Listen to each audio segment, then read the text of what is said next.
Welcome, everyone, to Fostering a Healthy Future for Adolescents and Young Adults. This is the SDOH Academy's Innovations Showcase competition. Before we get started, I want to pass the mic along to our colleague, Andrea, who's going to provide some brief instructions. Thank you, Bethany, y bienvenidos a todos a esta presentación que se titula Fomento de un futuro saludable para adolescentes y adultos jóvenes en esta competencia de muestra de innovaciones de la Academia de Determinantes Sociales de la Salud. Ahora vamos a proporcionar un par de instrucciones para que nos puedan escuchar en español a través de la interpretación simultánea. Y voy a proporcionar estas instrucciones en inglés y en español. Okay, hi everyone. I'm going to provide these instructions both in English and Spanish. Please just follow along so that you can choose your language channel of choice. And let's go on to the next slide, please. And the next one. Okay, so if you're joining on your computer at this moment, you should be able to see a globe icon, as you can see on the screen. It should be on the bottom of the Zoom control bar. It says interpretation. Please go ahead and click here, then select English. Do not mute original audio, and then finish with done. Ahora, en su computadora en este momento puede ver un icono de globo terráqueo, como ve en pantalla. Dice interpretación en la parte inferior. Seleccione aquí, después seleccione español. Si solamente desea escuchar al intérprete, puede silenciar el audio original.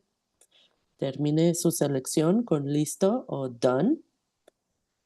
Y si se está uniendo a través de un dispositivo inteligente, vamos a pasar a la siguiente diapositiva. Let's go on to the next slide. So this will show you how to make your selection. Oh, sorry. There we go. So if you're joining through a smart device, such as your tablet or your phone, you will find the three-dot menu that says More. Then select Language Interpretation, then English, and then activate by tapping on Done. Muy bien, si está uniéndose a través de un dispositivo inteligente, toca la pantalla ligeramente, seleccione español y listo o done. También en pantalla va a ver a los intérpretes de lengua de señas, estarán siempre visibles en pantalla. Okay, and just as a reminder, you will be seeing on the screen ASL interpreters who will be interpreting throughout the session. Okay. So by now, everyone should be in a language channel. If for some reason you're not able to hear us properly, just let us know in the chat. Nos puede avisar en el chat si no nos escucha correctamente. Okay. And now I'll pass it back to Bethany. Thank you. Thank you so much, Andrea. I want to sincerely thank our translator interpreters team, as well as our friends from Futures Without Violence for supporting those services today. Thank you, everyone, for joining us. Let's go to the next slide. My name is Bethany Hamilton. My background is as a lawyer, legal aid attorney, and I'm currently serving as director of the National Center for Medical Legal Partnership based at the George Washington University in Washington, D.C. We are proudly a HRSA-funded national training and technical assistance partner. On the next slide, you'll see an acknowledgement about how we serve as a HRSA-funded national training and technical assistance partner. So today's webinar is supported by the Health Resources and Services Administration, or HRSA. It's part of the Department of Health and Human Services. And several of us who are participating as collaborators in the Social Determinants of Health Academy receive financing to be able to put together training and technical assistance resources. What we share on today's webinar, however, are the contents of us only as authors and presenters, and they do not necessarily represent the official views nor an endorsement by HRSA, HHS, or the US government. If you would like to find out more information about this HRSA funded NTAP or HRSA, visit hrsa.gov. Let's go to the next slide. Just some basic housekeeping, as everyone is fairly used to Zoom. You are all joining today on mute, but we welcome you to type your questions in the Q&A pane of Zoom or using the chat box. So we will pay close attention to the chat as host and panelist. You can contact us directly in the chat if you need assistance. If you need to activate captions, you can click on live transcript and show subtitle. We know you are also wondering if this webinar is being recorded. It is, and we will be sure to share the recording of today's event on our website at SDOHacademy.com. And we have a special page set up for the showcase for 2025. Let's go to the next slide. Okay, so I've mentioned the Social Determinants of Health Academy, or SDOH Academy. I'd like to tell you a little bit more about what we get done. We are a special virtual-only training and technical assistance series provider, really designed to help staff from health centers, health center controlled networks, and primary care associations develop, implement, and sustain SDOH-related interventions in your clinics and communities. The power of this collaborative called SDOH Academy is that it doesn't focus on one single intervention, but rather we come together as national training and technical assistance partners to offer coordinated curriculum on multiple community-based interventions to improve overall health, well-being, outcomes for communities that you serve. Again, we encourage you to visit our website at sdohacademy.com. Okay, let's go to the next slide. As I mentioned, I am from the National Center for Medical Legal Partnership, but we are part of a collaborative with several national training and technical assistance partners. On the screen, you will see all of the organizations working at the national level to come together as SDOH Academy faculty and support health centers in their efforts to bring affordable, high quality, comprehensive care to the patient populations they serve.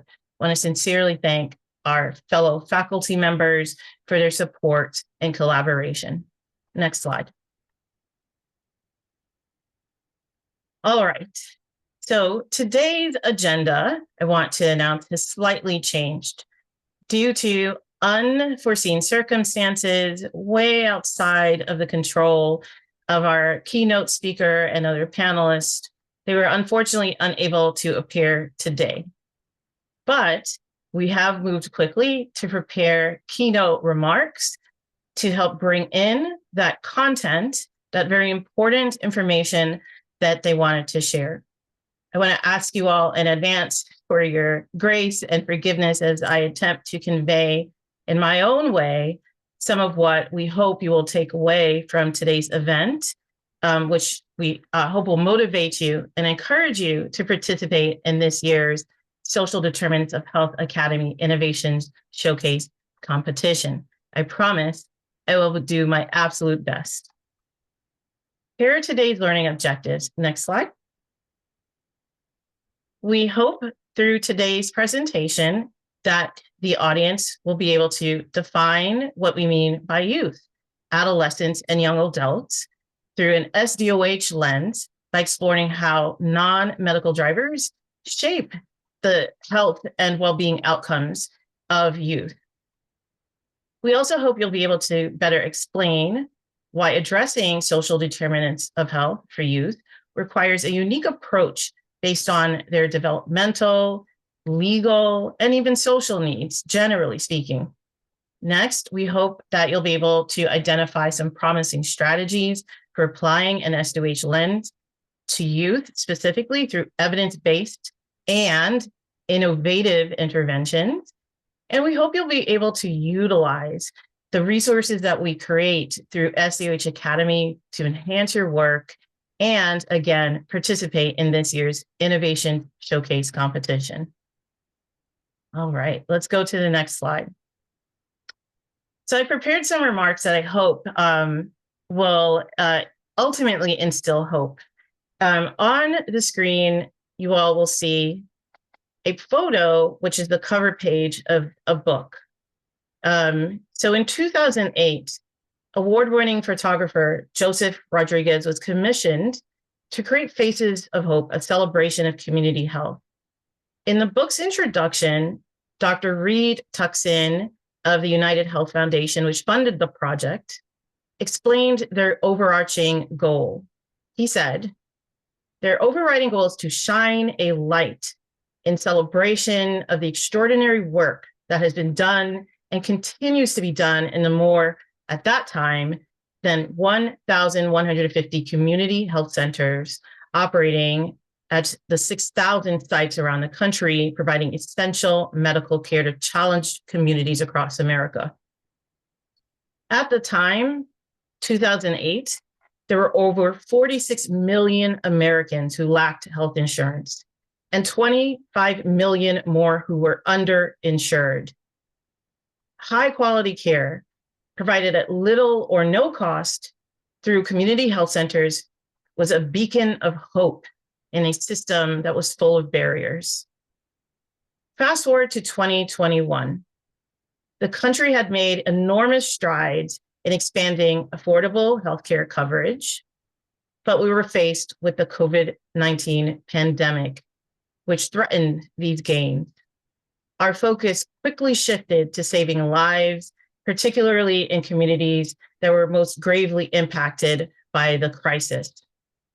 But amidst this crisis, the coalition of national organizations that are HRSA NTAP mobilized through SDOH Academy and created a brain trust to design and develop resources to those strange community health centers and their staff. And just as the Faces of Hope authors and the photographers did in 2008, we also rolled up our sleeves to create something more impactful with a similar overriding mission. We on SDOH Academy also wanted to shine a light in celebration of the extraordinary innovations that were happening at the more than 1,400 community health centers operating across 15,000 service sites nationwide. Through the SDOH Academy Innovations Showcase competition, we ended up providing health centers with a platform to highlight their groundbreaking work during an unprecedented public health crisis. We introduced on-demand LMS or learning management system-based micro-training modules because honestly, who had the time during the pandemic for hours-long training courses or in-person conferences in the middle of that public health emergency? So just as health centers strive to make healthcare accessible despite persistent challenges, we too made it our mission to create accessible resources for health centers. What was the result? We had and saw unprecedented engagement from the health center community in this event. Providers attended the live webinars, watched pre-recorded content, and then showcased their work, not for financial gain, but for the opportunity to be recognized. And to everyone's surprise, even our own on SDOH Academy, United Health Community and State was actually able to step in and offer a grant prize to the winning innovation.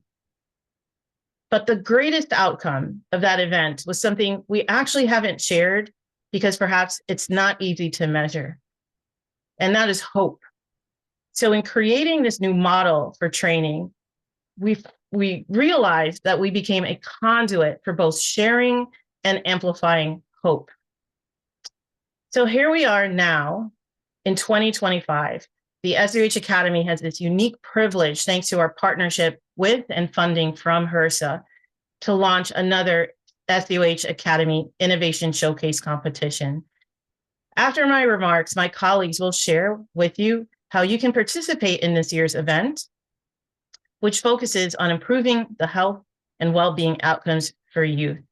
But before that, I want to emphasize why we chose youth as our focus for this year. Let's go to the next slide. So in that Faces of Hope book, there's a quote. I'll read out the quote.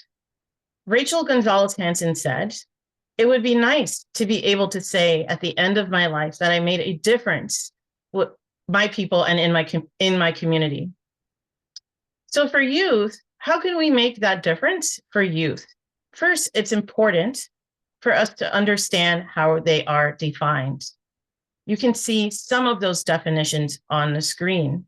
In Merriam-Webster, we define this population as this period during which you are between childhood and maturity. Oxford Dictionary also defines it similarly. But our US government has several definitions as well, and they could slightly differ. For USAID, this population is somewhere between 10 and 29. Under the Runaway and Homeless Youth Act, the population is defined based on the ages 11 to 24. United Nations says 15 to 24. World Health Organization says adolescents are ages 10 to 19 and young adults are 11 to 21. Why do we focus on youth? I'll read another quote from Faces of Hope. Dr. Coleman Pratt said, "If you have the privilege of growing up in the United States and you're going to med school, and if you know how to help ease suffering, then it would be nice to be able to work with people who need that help the most." He also said, "I couldn't imagine working in a place where I'd have to turn people away because they couldn't afford to pay." So to meet the needs of young people in our communities or youth, we must adapt our approach to healthcare. Adolescence and young adulthood are often marked by the following. Folks are going through a period of transition from childhood to adulthood, where there is rapid brain development, perhaps hormonal changes impacting their physical growth, their perception of themselves, their social interactions are influencing those changes. They're also increasingly relying on peer groups. There are shifts in family dynamics that are occurring that directly impact youth, young adults, and adolescents. Their cognitive development is increasingly complex at this age and group, for this group, excuse me. We must ensure that there are healthy transitions into adulthood for youth. Let's go to the next slide. Sorry, let's go to the next slide again. Okay, so according to HRSA UDS data, why we focus on youth is right there based on who you serve. Health centers serve 1 in 9 children and adolescents in the US. Between 2021 and 2022, the number of school-based health center patients actually increased by 24%. Health center patients are actually younger than the overall patient population. After the age of 25, there's actually a decreasing representation of health center patients compared to the general patient population. So we must ensure, again, those healthy transitions into adulthood so that youth have the information they need, the opportunities they need to develop life skills.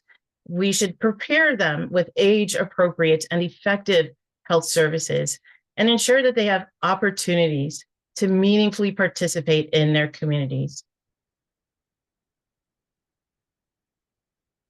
In Faces of Hope, there's another quote that I want to share by Dr. Aaron Shirley.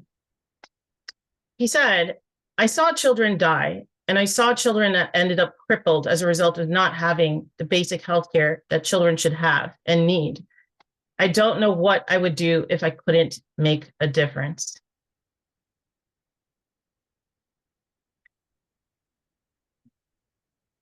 Sorry, just a moment, please. I would ask everyone to effectively serve youth. How can we make a difference by innovating? What are some promising approaches that we can take to ensure that we are providing them with access to the basic healthcare they need so they can improve their health outcomes? Are we leveraging technology? Are we paying attention to this unique setting called school-based health centers to ensure that we're meeting youth where they are? Are we addressing barriers that are specific to youth in rural, urban, or other settings and communities? Are we strengthening community partnerships, such as with legal partners in the community and forming medical legal partnerships? Are we using promising models like youth advisory councils to ensure that peers, youth peers, are actually informing the shape and form and delivery of services that we provide? As healthcare providers, we have a role, an important role to play in mentoring, modeling, and shaping the trajectories for youth populations. Let's go to the next slide. So what can we do? We have a call to action, and we're hoping that you can answer that call to action through the 2025 Innovations Showcase competition. The SDOH Academy Innovation Showcase competition really is an opportunity to reflect, share, and scale what works. Despite the challenges, we know that health centers are continuing to innovate just as they did during the pandemic. And this event is about celebrating those efforts and supporting new solutions to care for youth, the future of our communities. On the screen, you'll see some resources that are out there to help you receive additional guidance on the adolescent group, who they are, how to define them, actions you can take to improve adolescent health. We are also displaying on the screen some ideas about, again, those approaches that you can take and innovations that you can carry out. But on the next slide, I want to display something else on the screen. Building on some of those, next slide, please. Building on some of what those quotes that I pulled out from Faces of Hope shared.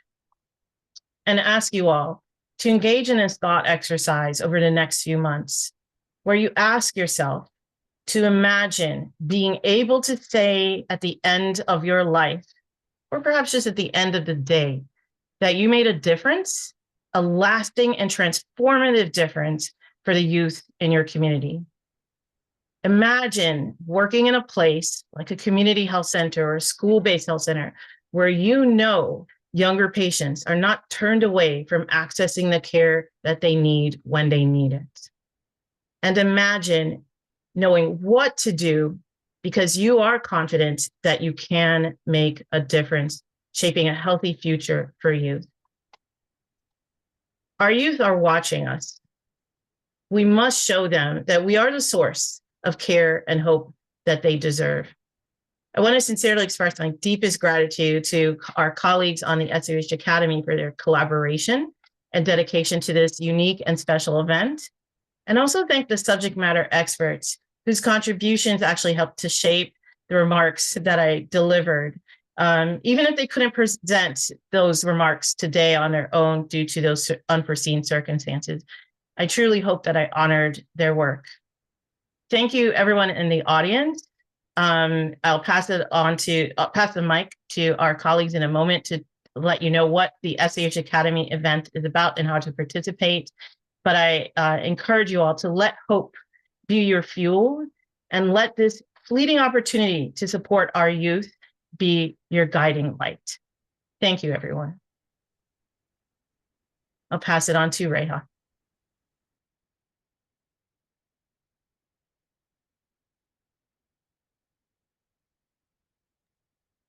Oh, sorry. Thank you.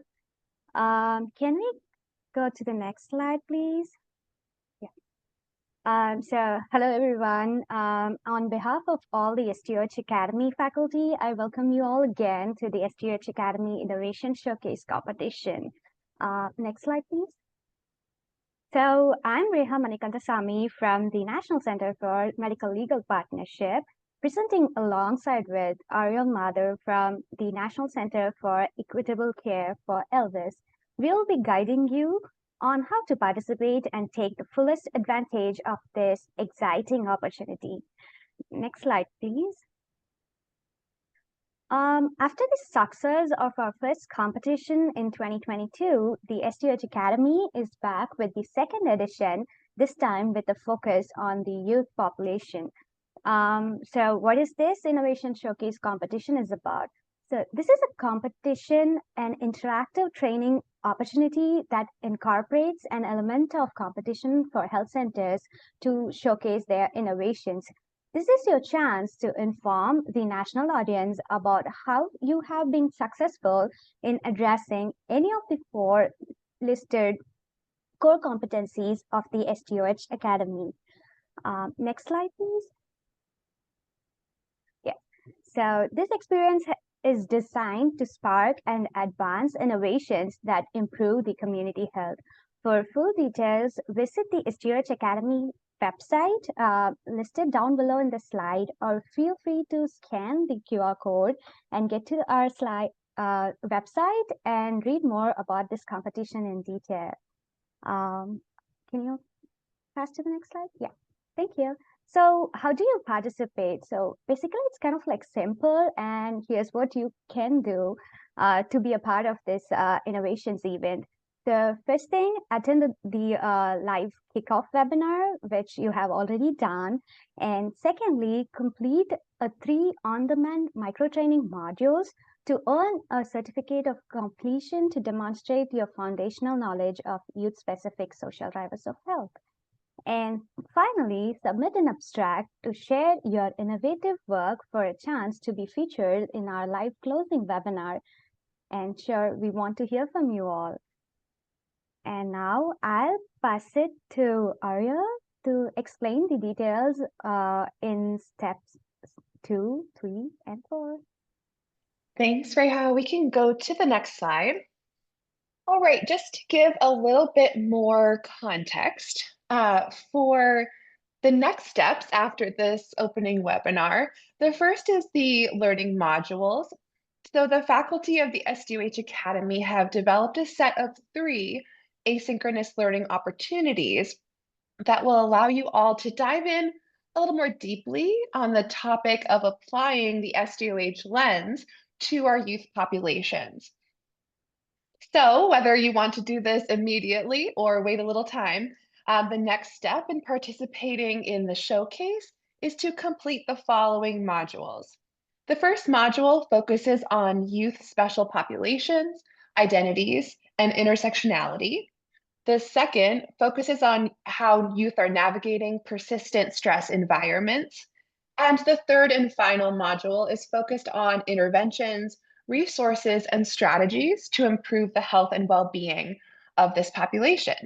So like I indicated, you do have some time. We have just about 2 months to complete these modules, but it shouldn't take you 2 months to get through the content. Each training is less than an hour, some more close to the 30-minute mark.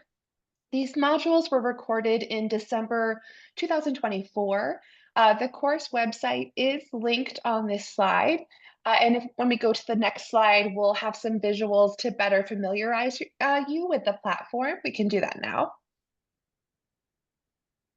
Great, so you can see when you go to this link, which will be provided in the follow-up and is available on the SDOH Academy website already, you'll be able to start on the course landing page. A lot of great level setting information is there. And then each module has a subpage. After you complete each module, you'll be asked to take a brief knowledge check test, and you must complete the evaluation in order to receive a participation certificate for the modules. So that'll be important both for the certificate in general, as well as completing a step needed to submit your own innovation. So we'll go to the next slide. Once you've completed those learning modules, you're ready to put together your own submission. So we're asking all interested parties, that could be an individual, it could be a health center team, whatever kind of pairing makes sense for you all, to put together an abstract that includes all the components that are listed on this slide. Some basic contact information, a very brief overview of your innovation that you'd like to share, We also ask for you to select the module category that is most aligned with your innovation. So I just read the three titles of the modules you'll find on the LMS. You can see them listed here, a little bit more abbreviated, but although there might be relevance to all of these things in your innovation, we'd like you to select, again, the one that's best aligned, whether that's about identities and intersections, navigating traumatic stress environments, or community partnerships. From there, we'll want a little bit more information, so a detailed description could include what prompted the development of your innovation, how does your intervention or response work, which SDOH factors does it address, how is it innovative, who is involved in your innovation, who is impacted by the innovation, and how do you measure success for your innovation.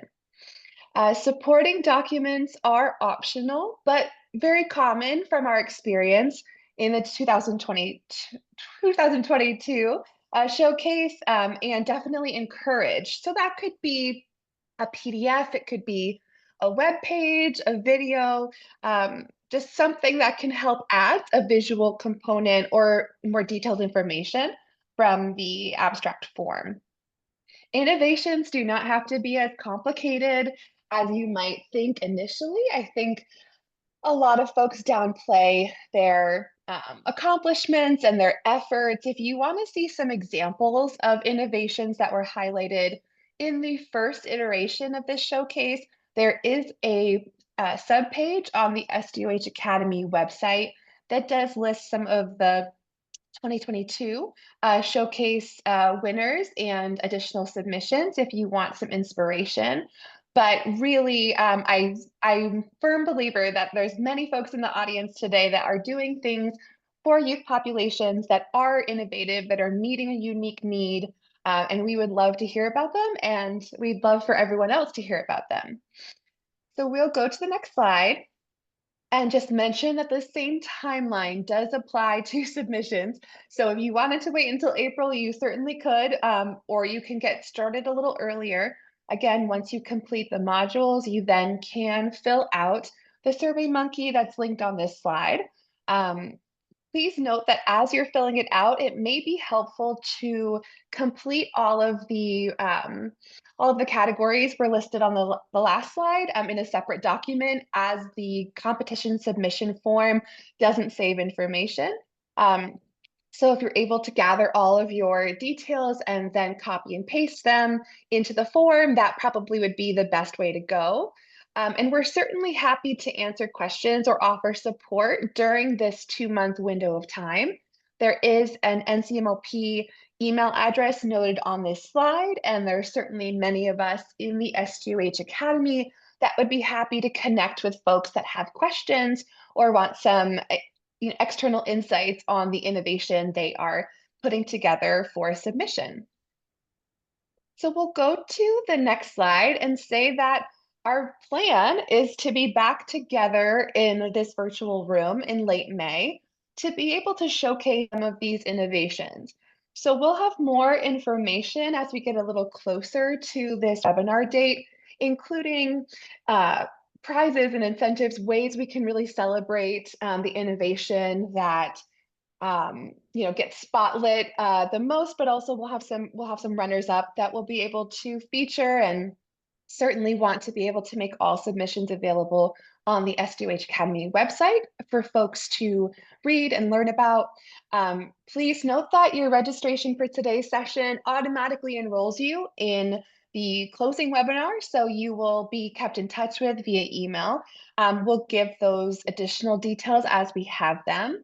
But we're really looking forward to seeing this Innovation Showcase competition come full circle and be able to hear more about what you all are doing, to highlight the ways that your innovations are addressing youth needs and unique circumstances, and to be able to highlight some of those after we review all of the submissions. So that really is just a quick overview.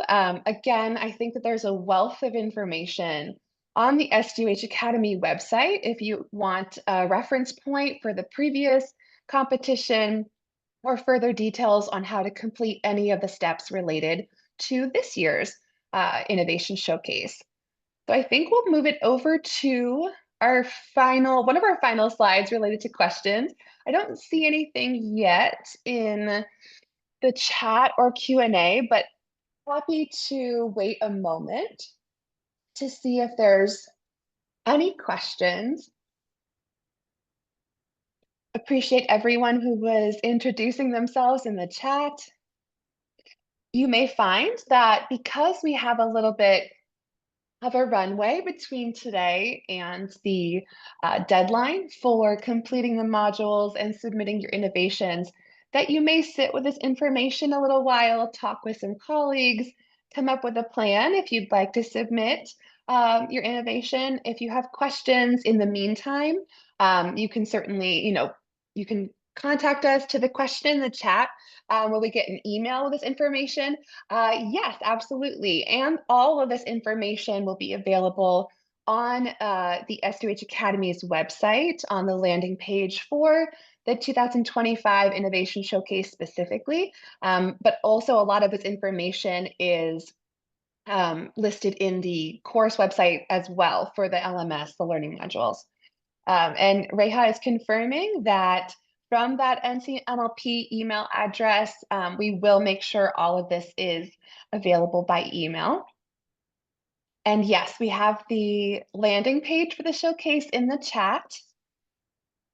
If there are no other questions, I will give it just a moment longer.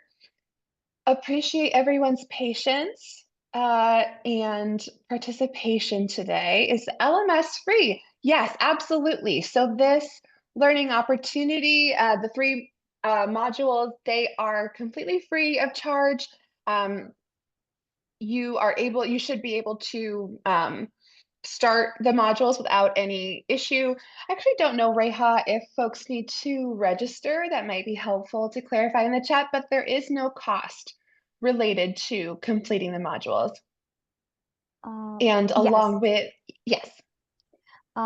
Yes, sorry, Aurel. Yeah, it's free of cost, as Aurel mentioned, and the landing page for the course should ask you to register for the coursework. And if you already don't have a login with the website, it's just like one additional extra step where people just need to create a login or any user account and then get to the page and register themselves and start taking up the course. Great, thanks, Reha. And to the additional question in the chat, certainly folks that submitted innovations a few years ago for our first showcase are welcome to apply again. We'd certainly want to hear how the last 3 years have impacted your efforts and if there's new insights you'd like to share. But certainly we encourage any of the health centers that participated in the showcase to consider sharing their insights and expertise with their peers once again. Just want to make sure our modules see.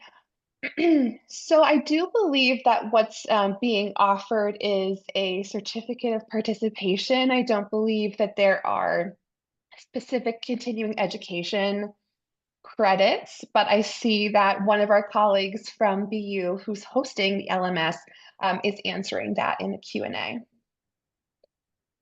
How do we access the modules? There is a link that you'll receive via email that's also available on the SDOH Academy website. It was recently put in the chat, the landing page for the SDOH Academy's 2025 showcase. You'll be able to access all the same information as well as get the link to directly go to the LMS that the modules are hosted on.